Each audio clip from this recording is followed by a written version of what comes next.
That make you want to be here every Sunday for music like that and music like Trey. Thank you, Bob and the band. Well, I'm excited to introduce our speaker today. As most of you know, we are going through a series of guest speakers. I mentioned Beverly Pryor's coming, Deb has spoken, I've spoken. We just keep rolling along here, and we're excited about our speaker today. I want to tell you a little bit about Dimitri Moraitis, co-founder and co-spiritual director of Spiritual Arts Institute. He is an illumined metaphysical, I know how to say that word, metaphysics teacher, healer, and co-author of numerous books, as well as co-creator of the Spiritual Art Institute programs, course curriculums, and numerous workshops. He has been instrumental in bringing Spiritual Arts Institute to the place it is today as a premier metaphysical school for the aura, healing, and spiritual growth. With his co-founder, Barbara Martin, he is co-author of a series of award-winning books that include Heaven and Your Spiritual Evolution, Communing with the Divine, Karma and Reincarnation, The Healing Power of Your Aura, and the new 25th anniversary edition of the international bestseller, Change Your Aura, Change Your Life. He's an eloquent speaker on a wide variety of spiritual topics, lectures across the country, appears on numerous podcasts, radio shows, leads the workshops and training classes offered at the Institute. Are we tired yet? No, you did a great job. Please you welcome. You did a great job. My goodness, that's welcome, Dimitri. Big act to follow there. Yeah. Well, thank you. Thank you for having me here. It's a real pleasure. I live in Southern California, and it's warmer here than in California right now. But it's a very warm Texas welcome, so thank you for that. This is a very poignant, this book that she mentioned, the 25th anniversary edition, is sort of our flagship book of the Institute, Change Your Aura, Change Your Life. Our co-founder, Barbara Martin, this was part of her life's work. She was one of the true pioneers in metaphysics. For over 60 years, really, has been doing this. She recently passed on. She's a generation older than myself. She was part of the greatest generation. And we're doing this as a celebration kind of tour for her. So what you're getting here, and if you join us at the workshop, is based on a lifetime of study. This wasn't like, oh, I saw this pretty color, I'm going to write a book about it. It's a lot more involved. And it's also the basis of what we encourage everyone to do. When we started writing the book, we thought, okay, it's going to be about the aura, but it's really also about meditation. Just out of curiosity, how many here do meditate? Just take a quick, oh my God, see, very savvy group. All right, so that's the key. And we're going to talk a little bit today also the difference between prayer and meditation, because what we do is kind of a combination.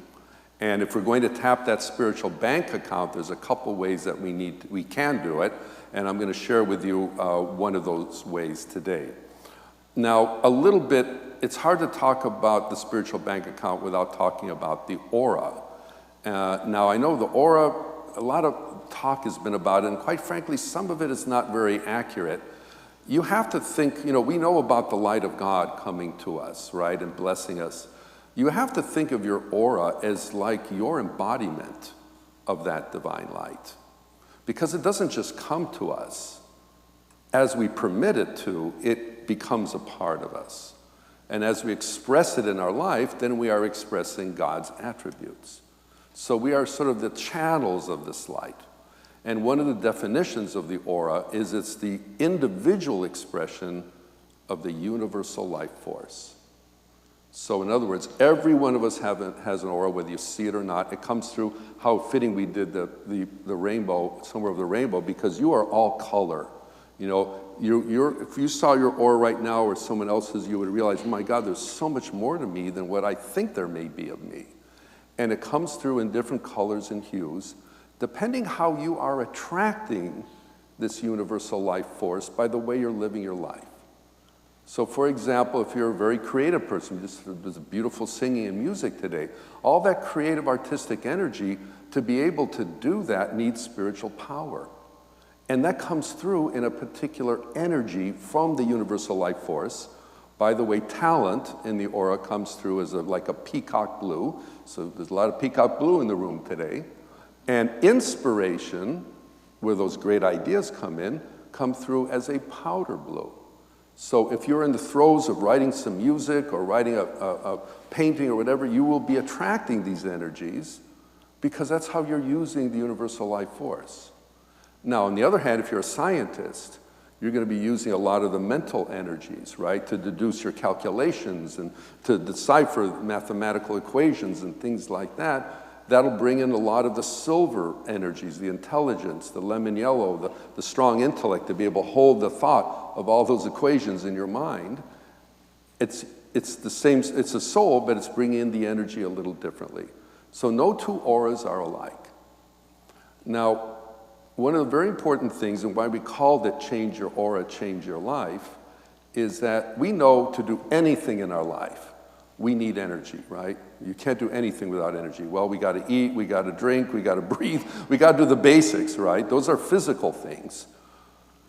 But without the spiritual energy behind all of that, we couldn't do anything. You need spiritual power to generate anything in your life. We're doing it without even realizing we're doing it.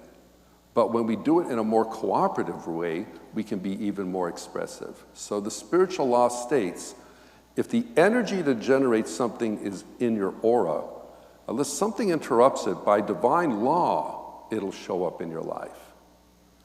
And if that energy is not in your aura, it can't show up in your life because the power to make it happen is not there. So if you look at your life right now, and you look at the things you're happy with in your life, and maybe a few things that you're not so happy with in your life, don't commiserate those things. Oh, I got the short end of the lollipop. You know, if you see something, it's not where you want it to be. It just means you've got to work harder to generate the energy to make that happen. To give you an example, Barbara's oldest brother was also an opera singer. And of course, to be that, you have to be born with a talent like that, basically, which he was. But he wasn't a professional singer, right? He was still training as a young man. And Barbara would look at his auric field, and she saw the power, you know, the career energy getting stronger and stronger and stronger. And at a certain moment, she said, you know what? He's going to start his career real soon. And that's exactly what happened. So we go to school, or we go to become an apprentice somewhere to build up our skills. What we don't also realize is we're building up the power to be successful in what we want to do. So you've got to harness that energy as best you can to make things happen the way you want it to. Now, how do we change our aura? How do we improve it? How do we draw on that spiritual bank account? It's available to all of us, as God's light is available to all, and not just humans, even the wonderful animal there is drawing on that power. Everything in life is drawing on the power. I think he's right now relaxing in it, you know. But you have to be receptive to it. And this is not a genie or magic wand. This is not like, oh, I want to find the winning lotto tickets, the, you know, winning lotto numbers to get all that money. This is about drawing in the universal life force to contribute to life, to be a part of life. Please remember, you are essential to the process of life. We work a lot in inspiration, and Barbara one time shared from the higher, if one soul were missing, creation would not be complete.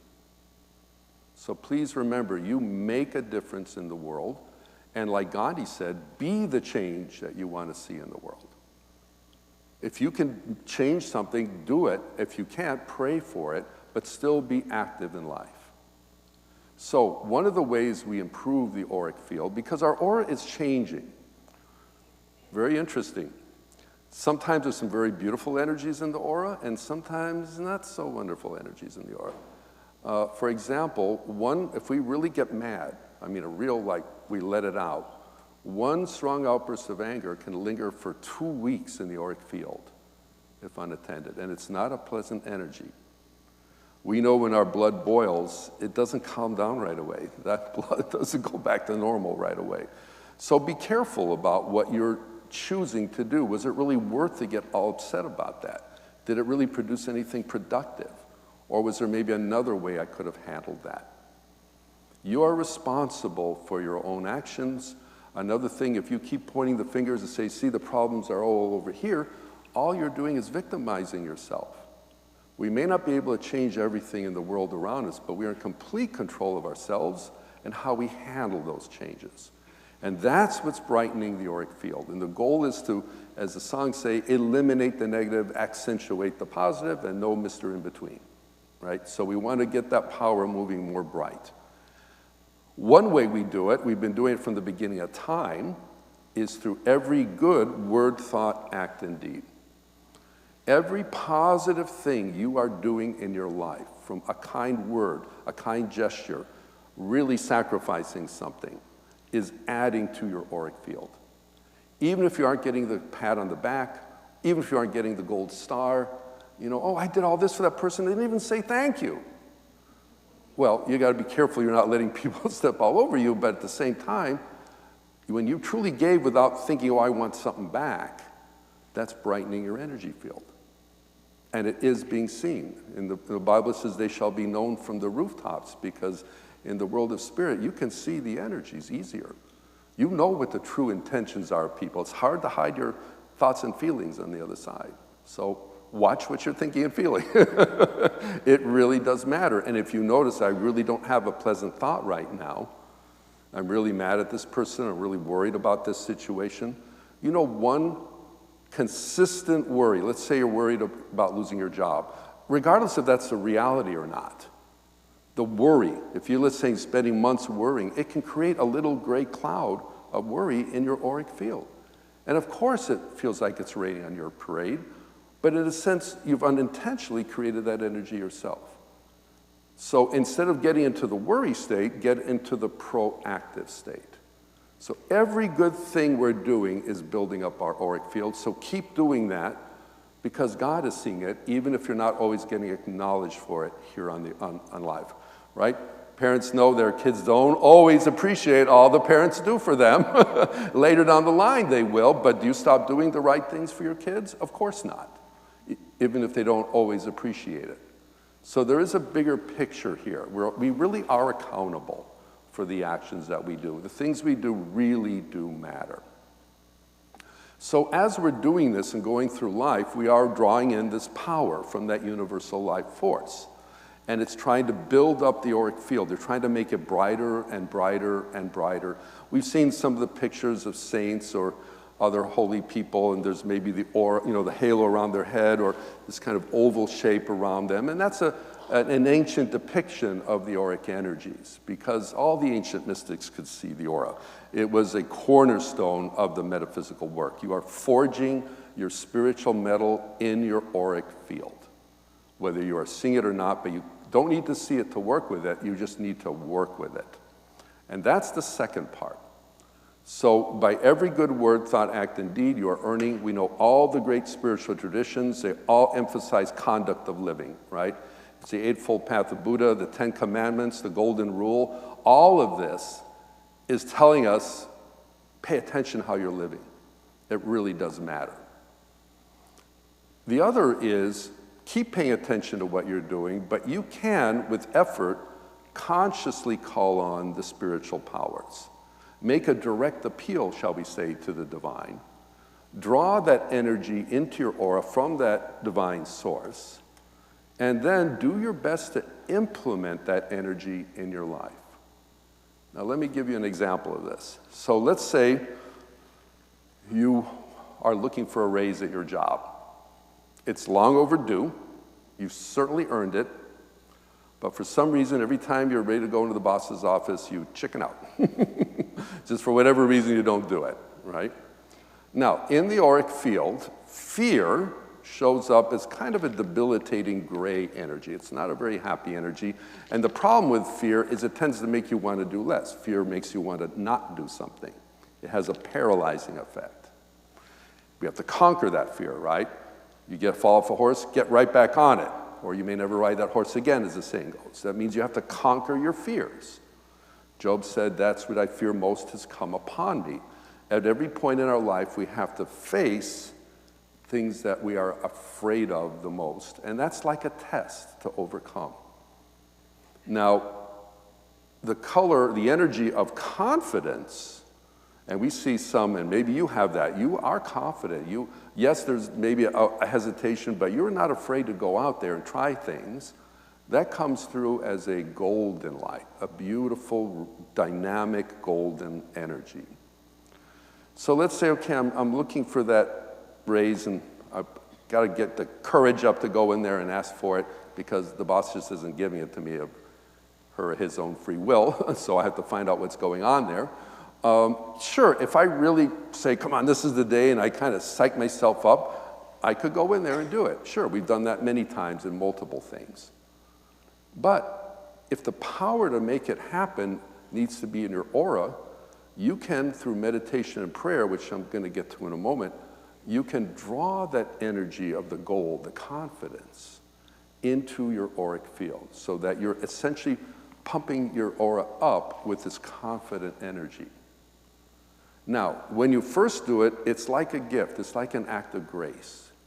It's not really automatically yours, but it's, in a way, God's love coming to you. I still got to go in there and ask for the raise. But I'm going to notice, you know what? It's a little bit easier. I'm not so afraid. What am I? It's just a raise I'm asking for God's sakes. I'm asking for the ownership of the company, you know. So you go in there. Now, whether you get it or not really is secondary. Of course, hopefully you get it. And hopefully you're also convincing with how you ask it. You don't go, yeah, can I have a raise? You know, you're not asking it like that, right? You're showing some confidence because hopefully your supervisor or boss recognizes your value, right? Then when you do employ it, that gold starts to become part of your auric field. And not only did it help you that day, the next time you got to do something that requires a little guts, you've got that energy already starting to build. And then when you do it again over here, then you're going to find, wow, you know what? I'm starting to get the hang of this. What have I been so afraid all the time for? And you start to literally change your life. So you take this in any aspect of your life, because we're not one-dimensional. We're multi-dimensional. There are many facets to our character and nature, and it'll come out at different times. Have you ever noticed when you're with different people, sometimes you act slightly differently, or someone says, gosh, I've never seen you behave like this with it. Well, sometimes different exchanges bring out different qualities. Another example, we had a gentleman in one of our classes, he was a doctor. And he confessed, he said, you know what, I don't show a lot of compassion for my patients. Forgive me if there are any doctors in the house here right now. But he says he sees a lot of patients every day, and it's kind of in and out, and I like to joke, well, sometimes doctors see people like petri dishes, right? They're more like science experiments than they're people. And he recognized that was not the way to do it. I have to really, I'm dealing with people here. So in the aura, the energy or the divine power from the bank account of compassion and care and love comes through as this brilliant, deep rose pink light. So maybe he was a little bit lacking in that love. He brought that energy in. He worked with it for like 6 weeks. This wasn't just one meditation. And he ended up reporting, my gosh, not only are my patients loving what's going on, my practice is busier than ever. Because word got out, this doctor has good bedside manners. So that's the change, right? He was still the good doctor. He still had all the skills, but this area was a little weak. You know, if your right hand muscle is really strong, but your left is weak, you don't want to weaken this. You just want to strengthen this and get it all moving together. So what we ask is that you take a little inventory of yourself. You know, where am I strong in my life? Because as Barbara would teach, you're going to need those strengths. Sometimes we're too modest. If you do have a good quality, you've got to acknowledge that quality, because you're going to need that quality to change a weak. You need your strengths to change your weaknesses. So if you're honest with yourself, it's just you and God. It's you and the divine. You don't have to answer to anybody. God, you really know what's in my heart. You know where my blemishes are, where my strengths are. But you need to know where they are to say, okay, this category, yeah, I can say these are strengths. This is what I got to work on. Then you can start directing the light into those areas to get them stronger and stronger and stronger. Now, let me talk just a moment about meditation. So I'm glad to hear so many of you meditate. And there's so many meditations. My God, there's a meditations apps now, right, on your phones. I mean, I remember where nobody was meditating. You know, I've been meditating for 40 years now. And it was a little different back in the 80s when I started the journey. So it means people are really starting to catch on to the value. Now, we all know prayer, of course. So interestingly enough, prayer and meditation are like two sides of the same coin. Prayer, energetically, and I'm speaking about the aura now, is a sending out of energy. It's almost like a petitioning the divine. When you pray, you say words. I pray to you, God. I pray for your guidance. I pray for your direction. I pray for your understanding. It's a reaching, it's a desire to connect with the divine source. But we have to be careful. God is what? God is not a servant. God, please give me this. God, grant me this. This is not the purpose of God. First of all, God already knows our needs. So why are we praying to God if God already understands what we need? It's because we have to make the connection. Even with God, it's a relationship.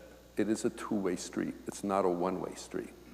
So the first job when you pray, is to just connect with your divine source for the sheer joy of being one with God and no other reason. Not to have the questions of your life answers, the riddle solved, all of that. But when you're in that state, then things start to happen. We all know the famous story of Moses before the burning bush. But what was the first thing the divine said to Moses? They said, take your shoes off. The ground on which you stand is holy. Now, in metaphysical understanding, shoes is earth understanding, feet is earth power. Moses had a few things on his mind, but they were saying, let go all your problems. You are now on sacred territory. So don't try to bring your problems to God.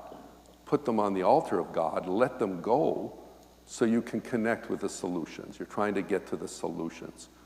As Barb would say, when someone falls in their hole, they're not as concerned with how they fell in it, but they're very concerned with how to get out of it. So that's the big key here. So in our work, we petition the divine. We make a prayer request. So let's say if I were that doctor and I was asking if I need more compassion, I would make a prayer request to the divine to grant unto me the deep rose pink ray, that's the divine light of spiritual love, to flow into my auric field so they can embody my aura. That would be the petition. That would be the prayer part, the sending out.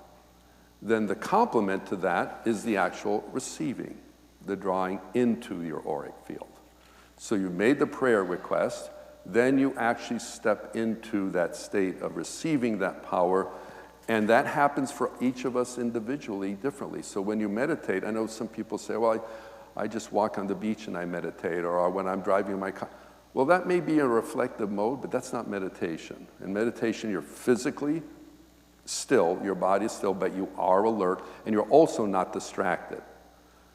Your mind is focused on the inner life, and you're drawing that energy into you, and the whole idea is when you finish a meditation, you're not in the same frame of consciousness as when you started. And something changed. And then if you live that, this is sometimes the hardest part. Okay, I may meditate for half hour a day, an hour a day, whatever it is. But I have to live that light. I have to live that power. I have to be, whatever I called upon that day, I have to be it.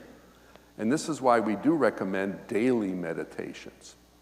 You know, the Dalai Lama years ago asked the science community to research the effect of meditation on the monks, you know, the Buddhist monks. And some of them they called them Olympic meditators because they had accumulated like 60,000 hours of meditation. That's a lot of meditating, right? And so they meditate with an intention, you know, like I meditate on compassion. And the way the scientist described this is imagine like you bite into a delicious apple, and yes, there's a chemical reaction of pleasure in your brain. Well, these monks were operating on that level constantly.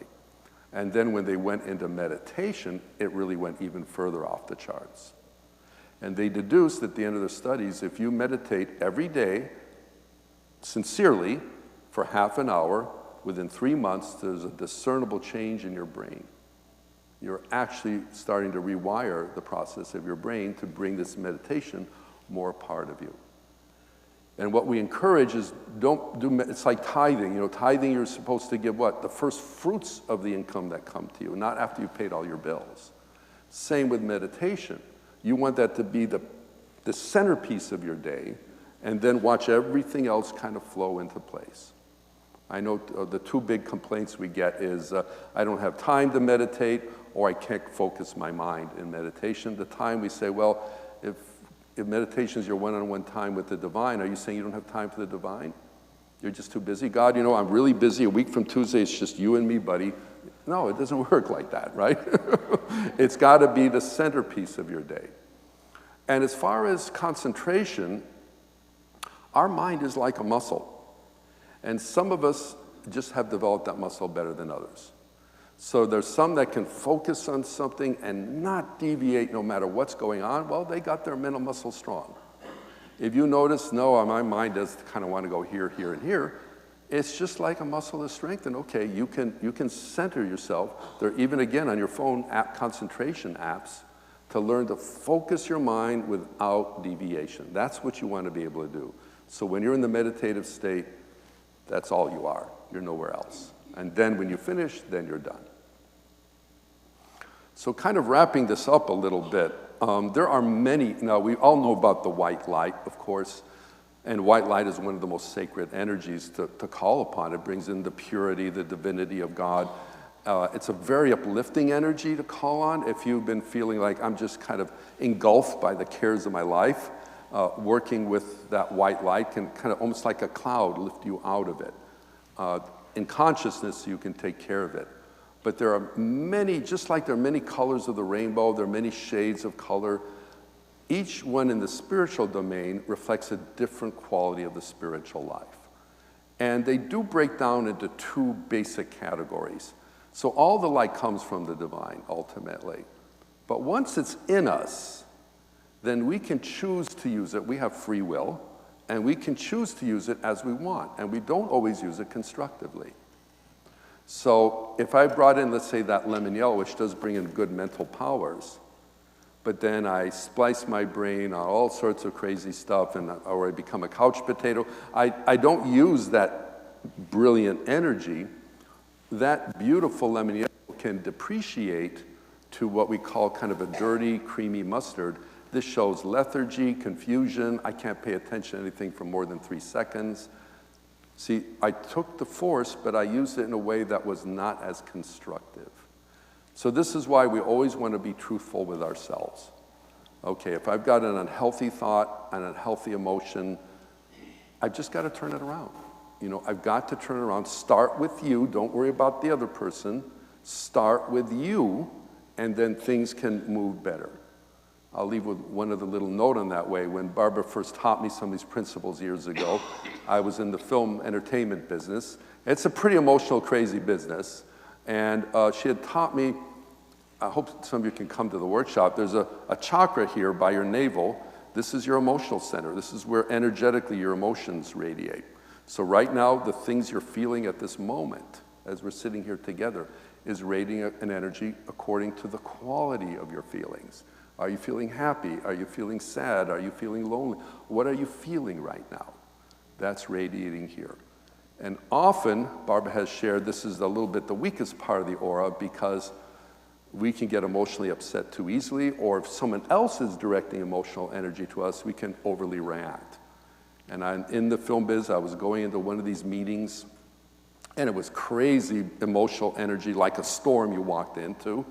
And you know, I remember what Barbara had said about emerald green. I just saw that emerald green right here, and I didn't have brilliant things to say at that meeting, but I didn't react to all the emotional upheaval, and within 10 minutes, that whole emotional storm evaporated.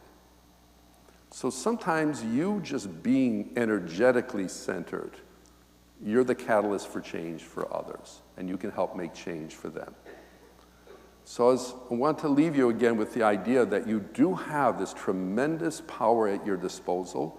You've been using it from day one in your life, and you'll be using it to the day you cross over. The divine blesses everyone every single day in divine light. But the question is, are you feeling connected to that energy? Are you feeling inspired in your life? Are you feeling motivated in your life, even if all the riddles are not solved? If you are, keep in that flow. If not, just work a little harder to get reconnected and be that expressive energy. And you will see incredible changes in your life. I can't tell you all the stories of all the years of working with people and all that Barbara has through the years of how working with these energies have been so fundamentally transformative. So keep up that good work, and I hope to see you again soon. Thank you very much. Yeah.